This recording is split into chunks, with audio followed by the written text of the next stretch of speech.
Chapter 5. RIIP. I grit my teeth as Venia, a woman with apple hair and gold tattoos above her eyebrows, yanks a strip of fabric from my leg, tearing out the hair beneath it. "Sorry," she pipes in her silly capital accent. "You're just so hairy. Why do these people speak in such a high pitch? Why do their jaws barely open when they talk? Why do the ends of their sentences go up as if they're asking a question? Odd vowels, clipped words, and always a hiss on the letter S. No wonder it's impossible not to mimic them." Venia makes what's supposed to be a sympathetic face. Good news, though. This is the last one. Ready? I get a grip on the edges of the table I'm seated on and nod. The final swath of my leg hair is uprooted in a painful jerk. I've been in the Remix Center for more than 3 hours and I still haven't met my stylist.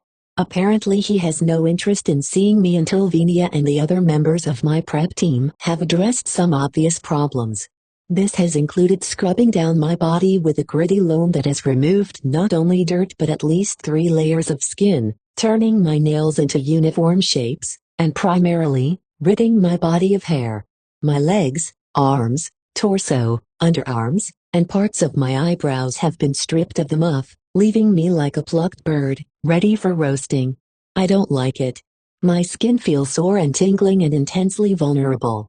But I have kept my side of the bargain with Hamish, and no objection has crossed my lips. "You're doing very well," says some guy named Flavius. He gives his orange corkscrew locks a shake and applies a fresh coat of purple lipstick to his mouth. "If there's one thing we can't stand, it's a whiner. Grease her down." Venia and Octavia, a plump woman whose entire body has been dyed a pale shade of pea green, rub me down with a lotion that first stings but then soothes my raw skin. Then they pull me from the table, removing the thin robe I've been allowed to wear off and on. I stand there, completely naked, as the 3 circle me, wielding tweezers to remove any last bits of hair. I know I should be embarrassed, but they're so unlike people that I'm no more self-conscious than if a trio of oddly colored birds were pecking around my feet. The 3 step back and admire their work. "Excellent. You almost look like a human being now," says Flavius, and they all laugh. I force my lips up into a smile to show how grateful I am. "Thank you," I say sweetly. "We don't have much cause to look nice in District 12. This wins them over completely." "Of course, you don't, you poor darling," says Octavia, clasping her hands together in distress for me. "But don't worry," says Venia. "By the time Cinna is through with you, you're going to be absolutely gorgeous. We promise. You know, now that we've gotten rid of all the hair and filth, you're not horrible at all," says Flavius encouragingly. "Let's call Cinna." They dart out of the room. It's hard to hate my prep team. They're such total idiots. And yet, in an odd way, I know they're sincerely trying to help me. I look at the cold white walls and floor and resist the impulse to retrieve my robe. But the Cinna, my stylist, will surely make me remove it at once. Instead, my hands go to my hairdo, the one area of my body my prep team had been told to leave alone. My fingers stroke the silky braids my mother so carefully arranged. My mother. I left her blue dress and shoes on the floor of my train car, never thinking about retrieving them, of trying to hold on to a piece of her, of home. Now I wish I had.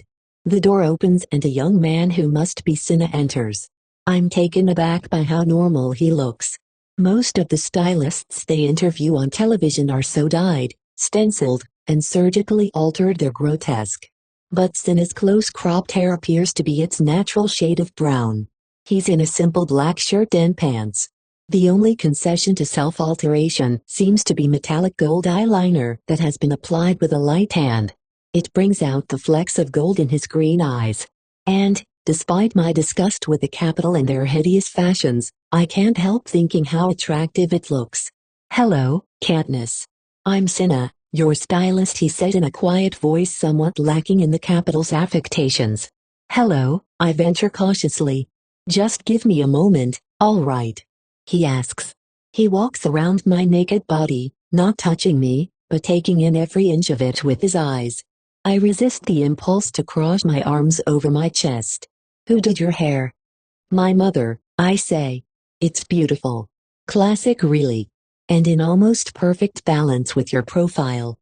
She has very clever fingers, he says.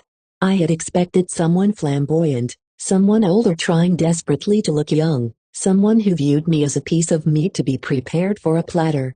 Cinna has met none of these expectations. You're new, aren't you? I don't think I've seen you before, I say. Most of the stylists are familiar, constants in the ever-changing pool of tributes. Some have been around my whole life. Yes, this is my first year in the games, says Cinna. So they gave you District 12, I say. Newcomers generally end up with us, the least desirable district. I asked for District 12, he says without further explanation. Why don't you put on your robe and we'll have a chat? Pulling on my robe, I follow him through a door into a sitting room. 2 red couches face off over a low table. 3 walls are blank, the 4th is entirely glass, providing a window to the city. I can see by the light that it must be around noon, although the sunny sky has turned overcast. Cinna invites me to sit on one of the couches and takes his place across from me. He presses a button on the side of the table. The top splits and from below rises a second tabletop that holds our lunch. Chicken and chunks of oranges cooked in a creamy sauce laid on a bed of pearly white grain, tiny green peas and onions, rolls shaped like flowers, and for dessert, a pudding the color of honey. I try to imagine assembling this meal myself back home. Chickens are too expensive, but I could make do with a wild turkey. I'd need to shoot a second turkey to trade for an orange. Goat's milk would have to substitute for cream. We can grow peas in the garden. I'd have to get wild onions from the woods. I don't recognize the grain, our own tessera ration cooks down to an unattractive brown mush. Fancy rolls would mean another trade with a baker, perhaps for 2 or 3 squirrels. As for the pudding, I can't even guess what's in it. Days of hunting and gathering for this one meal, and even then it would be a poor substitution for the capital version. What must it be like, I wonder, to live in a world where food appears at the press of a button? How would I spend the hours I now commit to combing the woods for sustenance if it were so easy to come by? What do they do all day, these people in the capital, besides decorating their bodies and waiting around for a new shipment of tributes to roll in and die for their entertainment? I look up and find Cinna's eyes trained on mine. How despicable we must seem to you, he says. Has he seen this in my face or somehow read my thoughts? He's right, though. The whole rotten lot of them is despicable. No matter, says Cinna. So, Katniss, about your costume for the opening ceremonies. My partner, Portia, is the stylist for your fellow tribute, Peeta. And our current thought is to dress you in complimentary costumes, says Cinna. As you know, it's customary to reflect the flavor of the district. For the opening ceremonies, you're supposed to wear something that suggests your district's principal industry. District 11, agriculture. District 4, fishing. District 3, factories. This means that coming from District 12, Peeta and I will be in some kind of coal miner's getup. Since the baggy miners' jumpsuits are not particularly becoming, our tributes usually end up in skimpy outfits and hats with headlamps. One year, our tributes were stark naked and covered in black powder to represent coal dust. It's always dreadful and does nothing to win favor with the crowd. I prepare myself for the worst. So, I'll be in a coal miner outfit. I ask, hoping it won't be indecent. Not exactly. You see, Portia and I think that coal miner thing's very overdone. No one will remember you in that. And we both see it as our job to make the District 12 tributes unforgettable, says Cinna. I'll be naked for sure, I think. So rather than focus on the coal mining itself, we're going to focus on the coal, says Cinna. Naked and covered in black dust, I think. And what do we do with coal? We burn it, says Cinna. You're not afraid of fire, are you, Katniss? He sees my expression and grins. A few hours later, I am dressed in what will either be the most sensational or the deadliest costume in the opening ceremonies. I'm in a simple black unitard that covers me from ankle to neck. Shiny leather boots lace up to my knees. But it's the fluttering cape made of streams of orange, yellow, and red in the matching headpiece that define this costume. Cinna plans to light them on fire just before our chariot rolls into the streets. It's not real flame, of course, just a little synthetic fire Portia and I came up with. You'll be perfectly safe, he says. But I'm not convinced I won't be perfectly barbecued by the time we reach the city center. My face is relatively clear of makeup, just a bit of highlighting here and there. My hair has been brushed out and then braided down my back in my usual style. I want the audience to recognize you when you're in the arena, says Cinna dreamily. Katniss, the girl who was on fire. It crosses my mind that Cinna's calm and normal demeanor masks a complete madman. Despite this morning's revelation about Peeta's character, I'm actually relieved when he shows up, dressed in an identical costume. He should know about fire, being a baker's son and all. His stylist, Portia, and her team accompany him in, and everyone is absolutely giddy with excitement over what a splash we'll make. Except Cinna. He just seems a bit weary as he accepts congratulations. We're whisked down to the bottom level of the Remake Center, which is essentially a gigantic stable. The opening ceremonies are about to start. Pairs of tributes are being loaded into chariots pulled by teams of 4 horses. Ours are coal black. The animals are so well trained, no one even needs to guide their reins. Cinna and Portia direct us into the chariot and carefully arrange our body positions, the drape of our capes, before moving off to consult with each other. What do you think? I whispered to Peeta. About the fire. I'll rip off your cape if you'll rip off mine, he says through gritted teeth. Deal, I say. Maybe, if we can get them off soon enough, we'll avoid the worst burns. It's bad though. They'll throw us into the arena no matter what condition we're in. I know we promised Haymitch we'd do exactly what they said, but I don't think he considered this angle. Where is Haymitch, anyway? Isn't he supposed to protect us from this sort of thing? Says Peeta. With all that alcohol in him, it's probably not advisable to have him around an open flame, I say. And suddenly we're both laughing. I guess we're both so nervous about the games and more pressingly, petrified of being turned into human torches, we're not acting sensibly. The opening music begins. It's easy to hear, blasted around the Capitol. Massive doors slide open revealing the crowd-lined streets. The ride lasts about 20 minutes and ends up at the city circle, where they will welcome us, play the anthem, and escort us into the training center, which will be our home/prison until the games begin. The tributes from District 1 ride out in a chariot pulled by snow-white horses. They look so beautiful, spray-painted silver, in tasteful tunics glittering with jewels. District 1 makes luxury items for the Capitol. You can hear the roar of the crowd. They are always favorites. District 2 gets into position to follow them. In no time at all, we are approaching the door and I can see that between the overcast sky and evening hour the light is turning gray. The tributes from District 11 are just rolling out when Cinna appears with a lighted torch. Here we go then, he says, and before we can react he sets our capes on fire. I gasp, waiting for the heat, but there is only a faint tickling sensation. Cinna climbs up before us and ignites our headdresses. He lets out a sign of relief. It works. Then he gently tucks a hand under my chin. Remember, heads high. Smiles. They're going to love you. Cinna jumps off the chariot and has one last idea.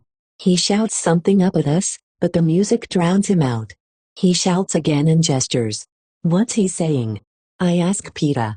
For the first time, I look at him and realize that ablaze with the fake flames, he is dazzling. And I must be, too. I think he said for us to hold hands, says Peeta. He grabs my right hand in his left, and we look to Cinna for confirmation. He nods and gives a thumbs up, and that's the last thing I see before we enter the city. The crowd's initial alarm at our appearance quickly changes to cheers and shouts of District 12. Every head is turned our way, pulling the focus from the 3 chariots ahead of us. At first, I'm frozen, but then I catch sight of us on a large television screen and am floored by how breathtaking we look. In the deepening twilight, the firelight illuminates our faces. We seem to be leaving a trail of fire off the flowing capes. Cinna was right about the minimal makeup. We both look more attractive but utterly recognizable. Remember, heads high. Smiles. They're going to love you. I hear Cinna's voice in my head. I lift my chin a bit higher, put on my most winning smile, and wave with my free hand. I'm glad now I have Peeta to clutch for balance. He is so steady, solid as a rock. As I gain confidence, I actually blow a few kisses to the crowd. The people of the capital are going nuts, showering us with flowers, shouting our names, our first names, which they have bothered to find on the program. The pounding music, the cheers, the admiration work their way into my blood, and I can't suppress my excitement. Cinna has given me a great advantage. No one will forget me. Not my look, not my name. Katniss. The girl who was on fire. For the first time, I feel a flicker of hope rising up in me. Surely, there must be one sponsor willing to take me on. And with a little extra help, some food, the right weapon, why should I count myself out of the games? Someone throws me a red rose. I catch it, give it a delicate sniff, and blow a kiss back in the general direction of the giver. 100 hands reach up to catch my kiss, as if it were a real and tangible thing. Katniss. Katniss. I can hear my name being called from all sides. Everyone wants my kisses. It's not until we enter the city circle that I realize I must have completely stopped the circulation in Peeta's hand. That's how tightly I've been holding it. I look down at our linked fingers as I loosen my grasp, but he regains his grip on me. No, don't let go of me, he says. The firelight flickers off his blue eyes. Please. I might fall out of this thing. Okay, I say. So I keep holding on, but I can't help feeling strange about the way Cinna has linked us together. It's not really fair to present us as a team and then lock us into the arena to kill each other. The 12 chariots fill the loop of the city circle. On the buildings that surround the circle, every window is packed with the most prestigious citizens of the capital. Our horses pull our chariot right up to President Snow's mansion, and we come to a halt. The music ends with a flourish. The president, a small, thin man with paper white hair, gives the official welcome from a balcony above us. It is traditional to cut away to the faces of the tributes during the speech. But I can see on the screen that we are getting way more than our share of airtime. The darker it becomes, the more difficult it is to take your eyes off our flickering. When the national anthem plays, they do make an effort to do a quick cut around to each pair of tributes, but the camera holds on the District 12 chariot as it parades around the circle one final time and disappears into the training center. The doors have only just shut behind us when we're engulfed by the prep teams, who are nearly unintelligible as they babble out praise. As I glance around, I notice a lot of the other tributes are shooting us dirty looks, which confirms what I've suspected. We've literally outshone them all. Then Cinna and Portia are there, helping us down from the chariot, carefully removing our flaming capes and headdresses. Portia extinguishes them with some kind of spray from a canister. I realize I'm still glued to Peeta and force my stiff fingers to open. We both massage our hands. Thanks for keeping hold of me. I was getting a little shaky there, says Peeta. It didn't show, I tell him. I'm sure no one noticed. I'm sure they didn't notice anything but you. You should wear flames more often, he says. They suit you. And then he gives me a smile that seems so genuinely sweet with just the right touch of shyness that unexpected warmth rushes through me. A warning bell goes off in my head. Don't be so stupid. Peeta is planning how to kill you, I remind myself. He is luring you in to make you easy prey. The more likable he is, the more deadly he is. But because two can play at this game, I stand on tiptoe and kiss his cheek. Right on his bruise.